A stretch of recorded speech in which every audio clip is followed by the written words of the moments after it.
So this is for Tommy Fletcher.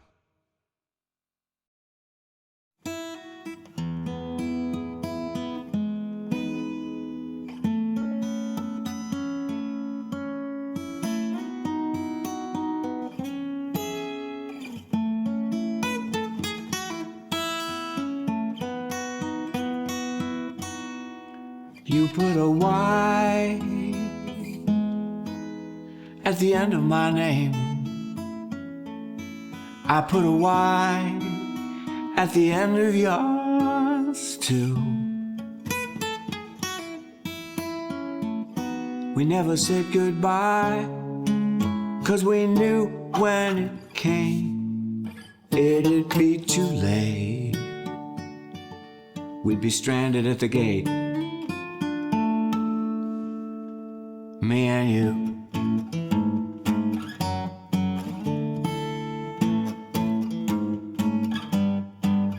I liked to drink with you when we first met, 'cause it was easy to see you were the one with the problem. You tipped me to review your big summer show, when that Fat Cat City artist, you finally caught one. We swore to keep each other's secrets. I did, you didn't. But that was after your one-too-many-off-the-wagon farce. I used to threaten to start your obit if you didn't sober up. In fact, it was from my editor last night I finally got the call.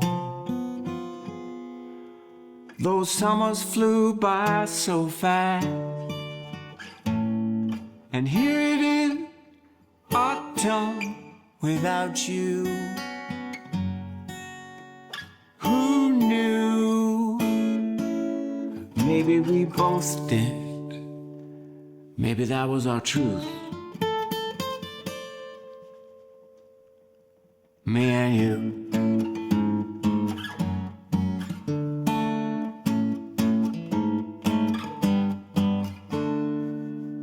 I put a Y at the end of your name, Tommy. You put a Y at the end of mine, too. We never said goodbye, 'cause we knew when it came, it'd be too late. We'd be stranded at the gate, me and you.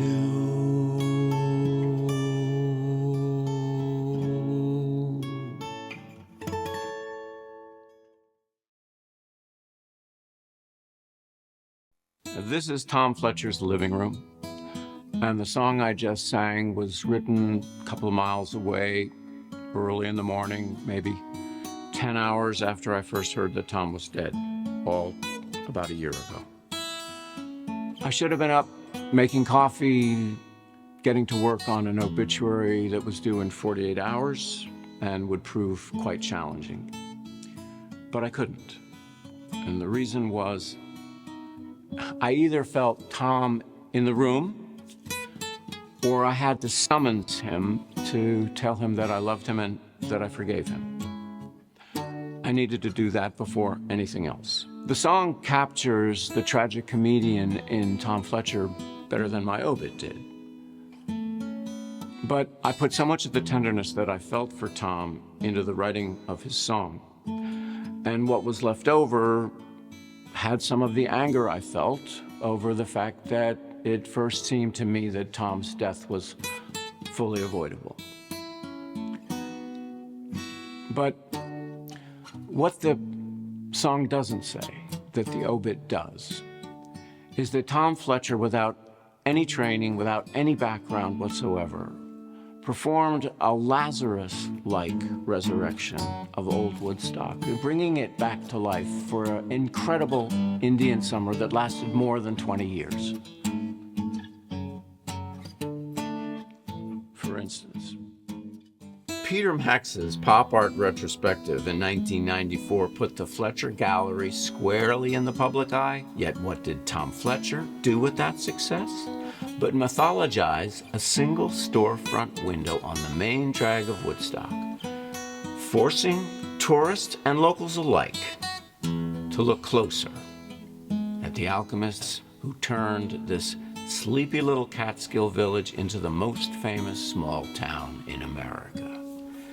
Because, had it not been for the spell cast by Woodstock artists, Bob Dylan and his followers never would have set foot here in the first place.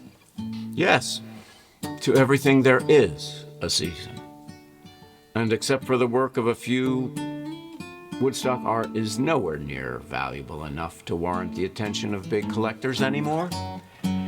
It isn't seen on the walls of the fancy new restaurants in town, and it isn't hung in the homes of new wealth, or not that I'm aware of. But old Woodstock had a fantabulous last call. When smack in the middle of town, Tom Fletcher hosted a marathon celebration. And should old acquaintance be forgot, Tommy, I'll visit again the next time I sing your song. Those summers flew by so fast, and here it is, autumn without you. Who knew? Maybe we both did. Maybe that was our truth.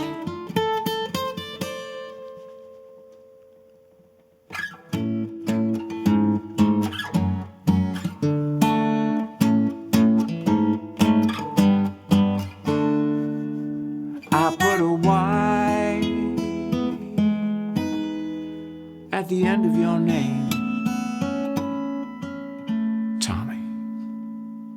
You put a Y at the end of mine, too.